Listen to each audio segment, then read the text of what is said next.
Ala, nagkagulo po ngayon sa social media, mga kababayan. Nagtalo-talo po ang mga netizen.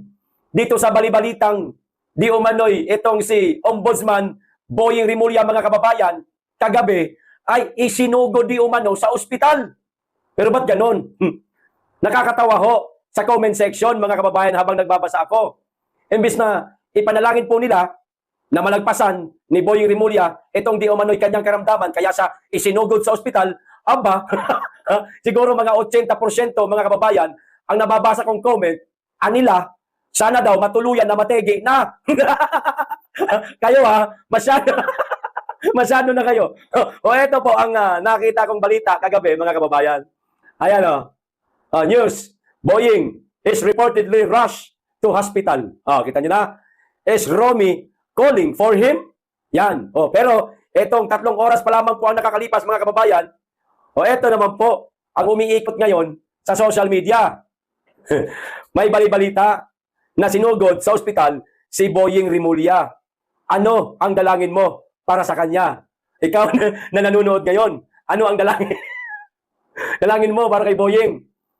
Kung totoo man talagang isinugod siya sa ospital dahil sa karamdaman niya, ano ang dalangin ninyo? Malagpasan niya ang kanyang karamdaman o tulad ng dalangin ng ibang mga kababayan natin sa social media na mategi na lang daw itong mama? O paki-comment. Karapat dapat ba siyang pasalamatan sa kanyang ambag sa bansa? Dalawang katanungan to Una, ano daw ang dalangin mo kay Boying Rimulya? At ang pangalawang tanong, karapat dapat ba daw siyang pasalamatan sa kanyang ambag sa bansa? Kayo na po ang humusga, mga kababayan, habang ako'y nagbabasa. Sabi, may balitang sinugod sa ospital si Jesus Crispin Boying Rimulya. Kita nyo na. Umiikot ngayon sa publiko ang balitang isinugod sa ospital si Jesus Crispin Boying Rimulya. Wala pang opisyal na detalye mula sa kanyang pamilya o tanggapan hinggil sa kanyang kasalukuyang kondisyon. Kaya't patuloy ang panawagan ng marami para sa malinaw at tamang impormasyon. Tama nga naman. Sana maglabas ng komento ang pamilya Rimulya para hindi pagdududa ang kumakalat ngayon sa social media. Hindi umano si Boying Rimulya sinugod sa ospital. Iba naman nagsasabi, walang katotohanan. Para po sa katotohanan at malinaw na totoong pangyayari kay Rimulya, sana magbigay po ng pahayag ang pamilya Rimulya at nagbabantay, nakaantabay ang taong bayan kung ano man ang katotohanan. Ito pa, sa gitna ng mga ulat, ano ang dalangin mo para sa kanya? Makulit nitong page na ito, paulit-ulit. Sinabi na nga kanina Gusto pa talaga diinan. Hoy, ikaw admin nakakahalata na ako sa'yo. Parang ang gusto mong ikomento ng ating mga kababayan mategi na. Si Rimulya, kung sakasakaling magtotoo. Nakakahalata na ako, pangalawang tanong mo na to. Ulitin ko sa gitna ng mga ulat, ano ang dalangin mo para sa kanya? Di ba? Dapat ba siyang pasalamatan sa kanyang ambag sa bansa? Yan, pakisagot po ninyo, mga kababayan. Patuloy naming binabantayan o babantayan ang mga susunod na update kaugnay sa isyong ito. Yan. So magkatabayo tayo sa pamilya Rimulya, mga kababayan, kung ano ang katotohanan dito sa mga balibalitang isinugod di umano sa ospital si Boying Rimulya. Wag ho tayong basta-basta maniniwala sa mga kumakalat po sa social media. Oo, naiintindihan ko. Karamihan sa ating mga kaibigang DDS, pare-parehas po yung dalangin matigi na lang yan. Para mabawas-bawasan naman sila. Parang ganun baga. Yung mga nababasa ko yan sa comment section natatawa nga ako Basta, maraming DDS na mga kaibigan natin, gusto nang matigi itong mama na ito. ang samahan nyo, kapapasok pa lang ng 2026, gusto nyo may matigi na agad sa mga aliado ni Marcos. Nauna nang kasi akop Di ba? Tapos isusunod nyo si Rimulya. Kung yan ang kagustuhan ninyo, karapatan nyo yan, mga kababayan. Di po ba? Karapatan po. Yan. Pero, advice ko sa inyo, wag po tayo manalangin ng hindi maganda sa kapwa. At lalo pong umahaba ang buhay niyan. Ipanalangin nyo, makaligtas siya. Yung taimtim na panalangin, kita nyo, anong gagawin? Kabaliktaran yan. Mga kababayan. Ay, naku nga naman itong mga balibalita sa social media. Nakakatawa na nakakagulat. Tulad itong balita ngayon kay Boying Rimulya. Sa bagay, mga kababayan, kung sakasakali man na nangyari talaga ito kay Boying, na isinugod siya sa ospital, hindi na po nakakapagtaka yan. Kasi itong mama na ito, meron na talagang iniindayan sa kanyang kalusugan. Di ba kauupo niya palang bilang gabinete ni Marcos? Dinapuan na kaagad yan ng matinding karamdaman, mga kababayan. Napagaling lang dahil dinala sa pinakamagagaling na mga espesyalist ang doktor. Kaya lang, ayun, kulay talong hanggang sa ngayon, kulay talong. Di po ba? O kung totoo to, na isinugod talaga sa ospital, si Boying, hindi na bagong bagay sa atin yan. Alam na natin yan. Ngayon, kung totoo rin, na, magkatotoo pala. Kung sakasakaling magkatotoo, yung dalangin ng ating mga kababayan, na sana humiga na daw ng diretso itong mama na ito. Hindi rin niya nakakapagtaka. Bakit? Lahat naman tayo mamamatay Di ba? Lahat tayo papanaw. Lahat tayo lilipas. Kung totoo, yun talaga. Ganun talaga buhay, mga kababayan. Hanggang doon lang talaga siya. Kinakailangan na lang tanggapin. Di ba? Pero, sa ngayon, ang magandabay po tayo sa mga ilalabas po na pahayag ng pamilya Rimulya. At mas mainam siguro kung mismong si Boying Rimulya ang kalampagin natin. Ayan, ngayon, kalampagin natin mga kababayan. Ombudsman, Boying Rimulya, paano ba ito, sir? Sa social media, usap-usapan, bali-balita, na isinugod ka daw sa ospital. Gaano po ito katotoo? Ombudsman Boying Rimulya, sana maglabas po kayo ng inyong pahayag tungkol sa mga bali-balita ngayon. Yung mismong kayo ho, sir, huwag niyo pong iaasa sa mahal ninyo sa buhay, anak, asawa, pamilya, kapatid.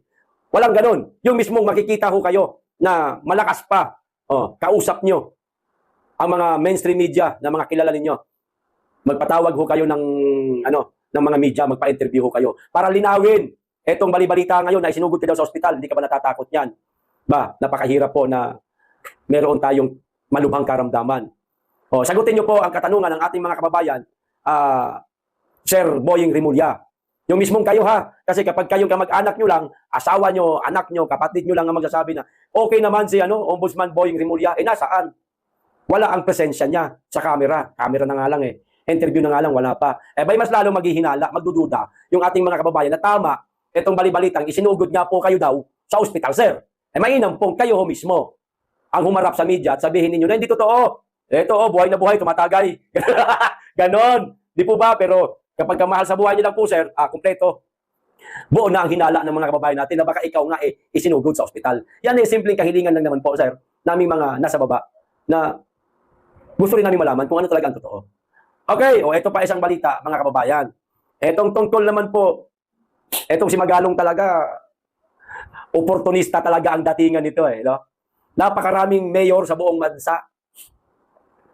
Hindi po natin alam kung gaano karami ang saktong bilang ng mga alkalde sa buong bansa, pero napakarami. Pero si Magalong ang bukod tanging alkalde ang nakikisawsaw, nakikiepal, nagpapabida at sumasakay sa isyo ng flood control anomalous, mga kababayan. Pakialamero. No? Napakadaming mayor Siya lang ang bukod tangi. Ano kaya ang plano nitong mamang to? Magtaka ho kayo. Pwede namang si Isko, makialam. Pwede namang si Mayor Vico Soto, makialam. Minsan nakialam si Vico pero saglit lang. Kay Diskaya, tapos na, okay na yun.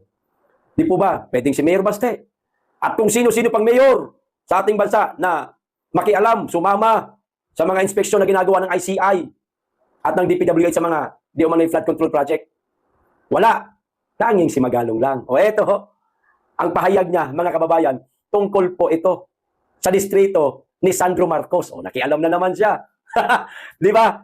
Sino po ang nag-booking na mayroong anomalya sa District 1 sa nasasakupan ni Sandro Marcos? Di ba guys, si Congressman Pulong Duterte? Di ba? Duterte ang nag-leak na mayroong anomalya sa distrito mismo ni Sandro Marcos. Dahil nga Duterte ang nag-leak, etong si Magalong, to the rescue, may tuturing o maaaring tinatama niya lang yung nasabi ni Pulong Duterte na para sa kanya ay mali. Di natin malaman kung alin dyan sa dalawa, mga kababayan. Kayo na lamang po ang humusga. Magbabasa ako. Ito sabi niya.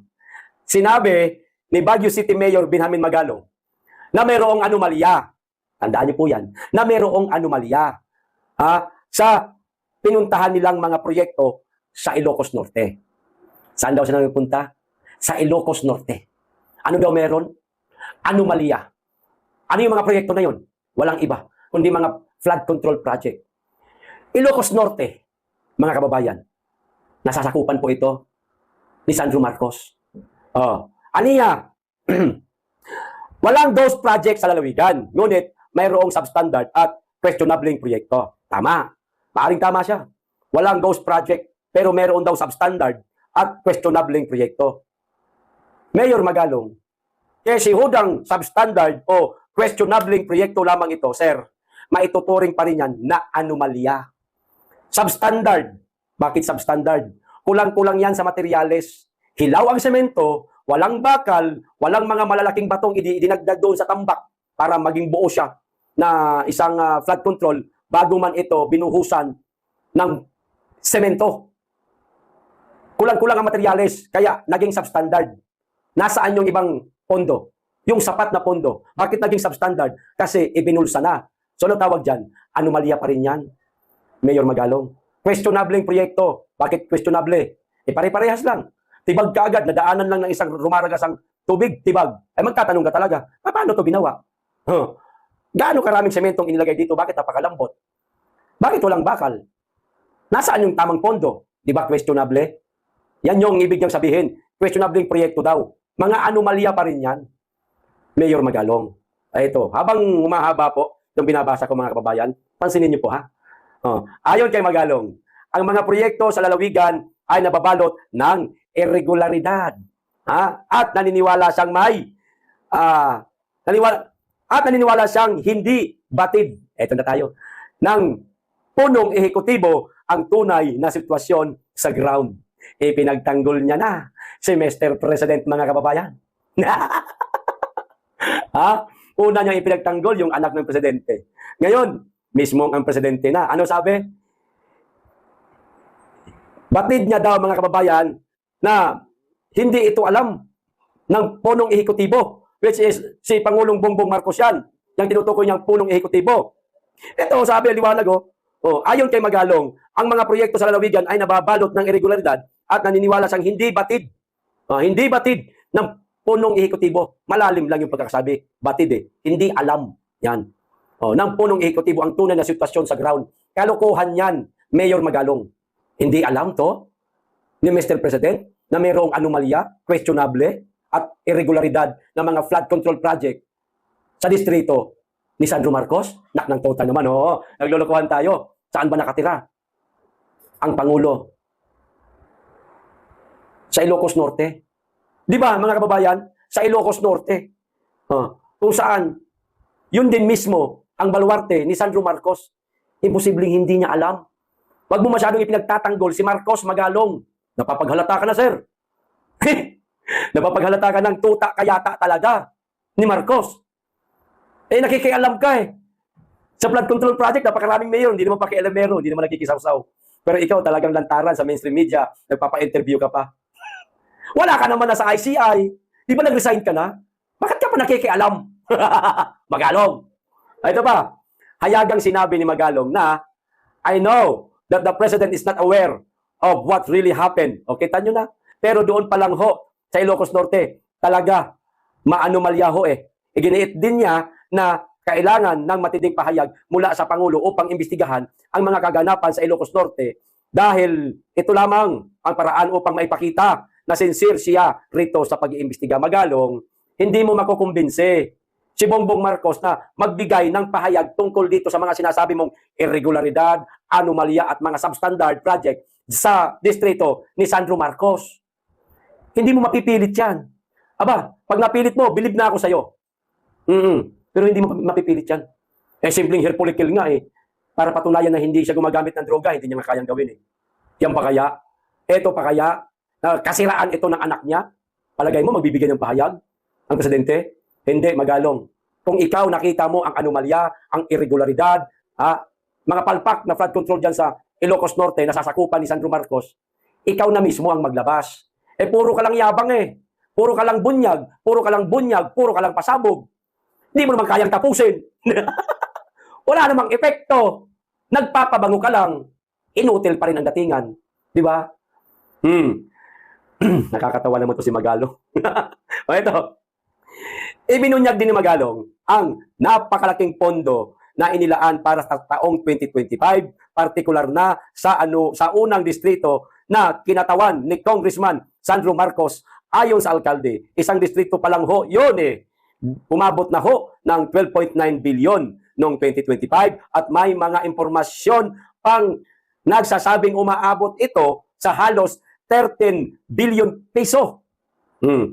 Sa kabuuan, halos 20 billion peso ang nailagak sa buong lalawigan.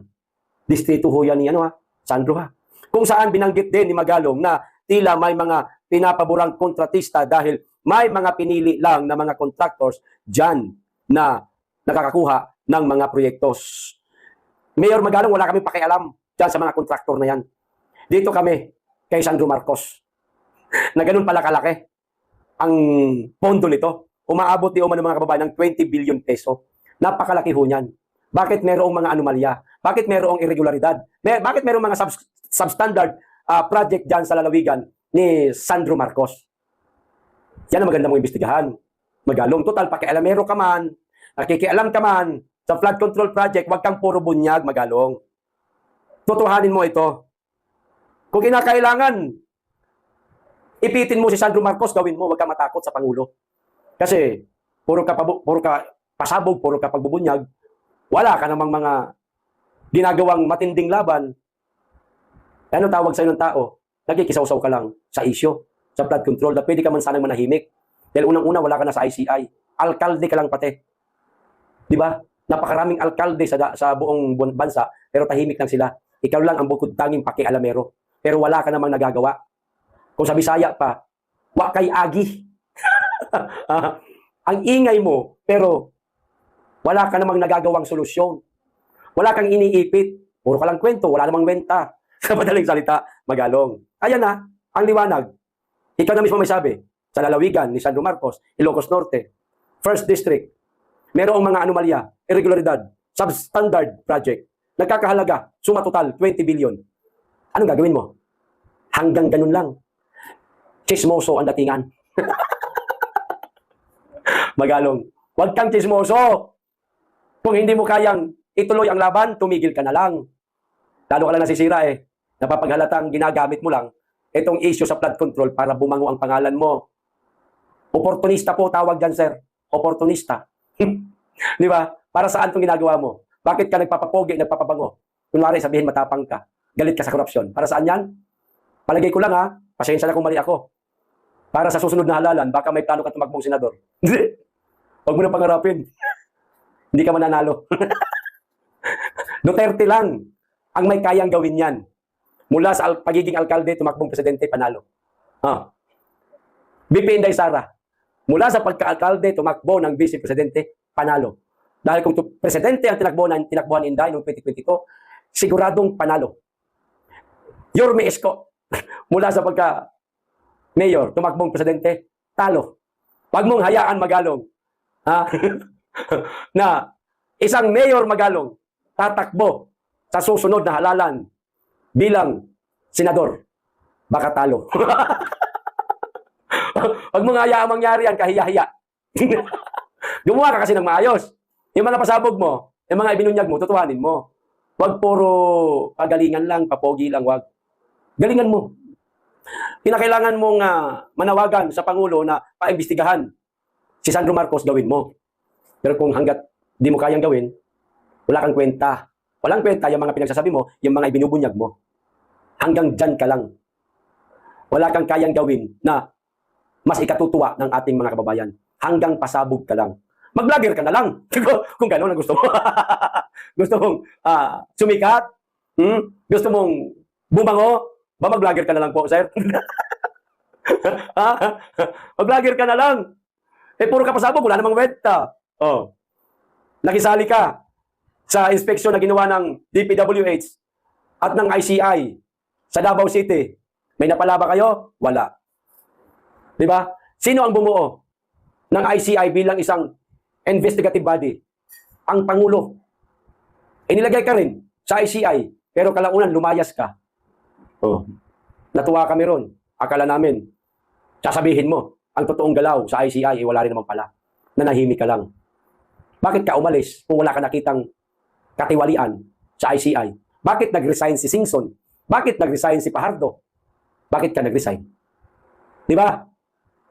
Wala kang ibinunyag tungkol dyan sa pag-resign ninyong tatlo sa ICI. Di ba? Dumiretso ka, nakialam ka sa mga flood control project sa buong bansa, umapot pa kayo ng Davao. Bukod tanging alkaldeng pakialamero sa maanumalyang flood control project na wala namang nagawa. Puro kwento lang, walang benta. Ako sa'yo, Mayor Magalong. Sir, para hindi po lalong bumaho ang pangalan mo, sir. Kung gusto mo pang tumakbo sa mas mataas na posisyon sa susunod na taon, halalan pala, sorry, manahimik po kayo. Ganun lang. Pero, kung talagang matapang kayo, kaya nyong harapin ang Pangulo ng Pilipinas, sige, diinan mo. Yang nakita mong mga anomalya, irregularidad, substandard project sa Ilocos, lalawigan ni Sandro Marcos. Diinan mo. Yan. Matutuwa sa'yo tao yan. Pero kung hanggang kwento ka lang, walang kwenta. Manahimik ka na lang. O di kaya mag-vlogger ka na lang. Okay? Pero isa pa, sir. Isa pa, bago ako magtapos. Okay ka nung una. Nagustuhan ka naming lahat. Dahil dito sa ipinaglalaban mong galit ka, kuno, sa flood control project. Pero kalaunan, parang oportunista na lamang po ang datingan eh. Nakikisaw-saw ka na lang eh, para bumango ka. Doon ka nasira. Okay? Hanggang dito lang. Maraming salamat. Mag-iingat kayo lagi at higit sa lahat. Mahalin po natin ang Pilipinas.